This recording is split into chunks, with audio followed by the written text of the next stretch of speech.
Hi, today you will be comparing proportional relationships in different formats. This is California Common Core State Standards for 8th grade Expressions and Equations, Part B, number 5, where students have to be able to graph proportional relationships, interpreting the unit rate as the slope of the graph, and then you have to be able to compare two different proportional relationships represented in different ways. For example, you need to be able to compare a distance time graph to a distance time equation to determine which of the two moving objects has a greater speed. The two essential questions that we are going to be addressing is, how can you analyze real-life situations to make better choices? And how do you determine the rate of change given a graph, a table, an equation, or a word situation?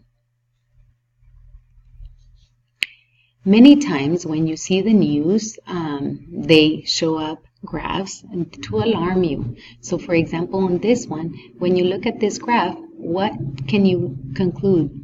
What do you notice? Maybe by just looking at the graph, you think that the cost of gas has more than doubled because they look such a huge increase from here to here. But when you look at the numbers, this one was $3.17 and it only increased to $3.57. That's only an increase of 40 cents since the previous year. Okay? So they just want to alarm you. Now, sometimes they also like to trick you with just different announcements. So how do you know which one is better for you? Notice that the nutrition facts, this is for just 1 ounce, which is 28 grams.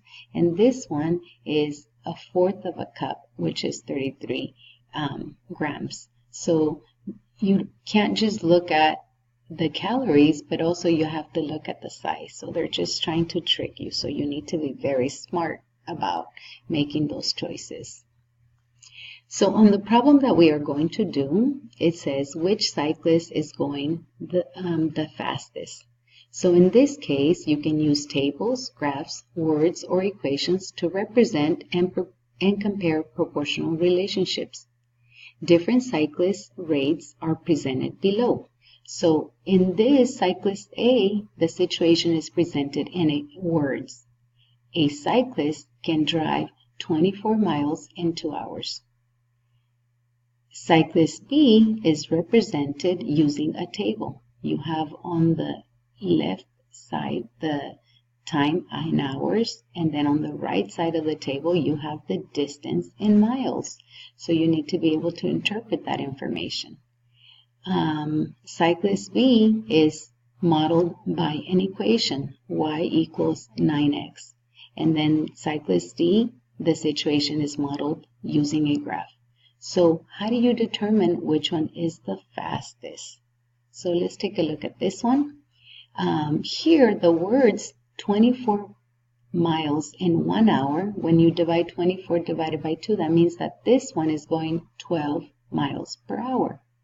Cyclist B, you can look at the table and you can see, well, how many times do I have to multiply the hours to get the distance? So here you have to multiply 1 times 5 to get 5, 2 times 5 is 10, and 3 times 5 is 15. So that means that the rate for this one is 5 miles per hour.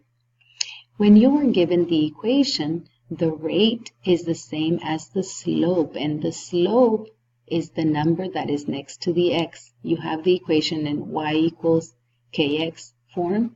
So here the rate is 9 miles per hour.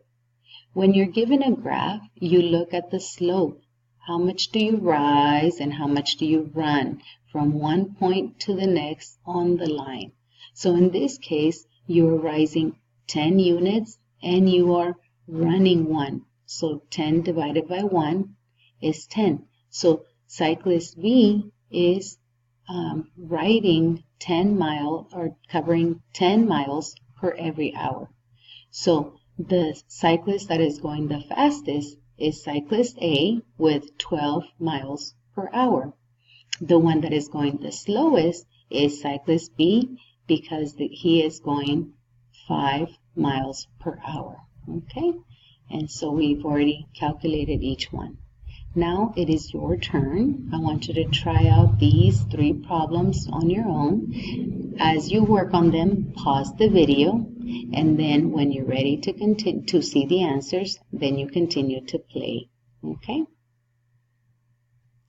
So here are the answers. Please check them and then be ready in class to ask any questions if you don't understand. Thank you.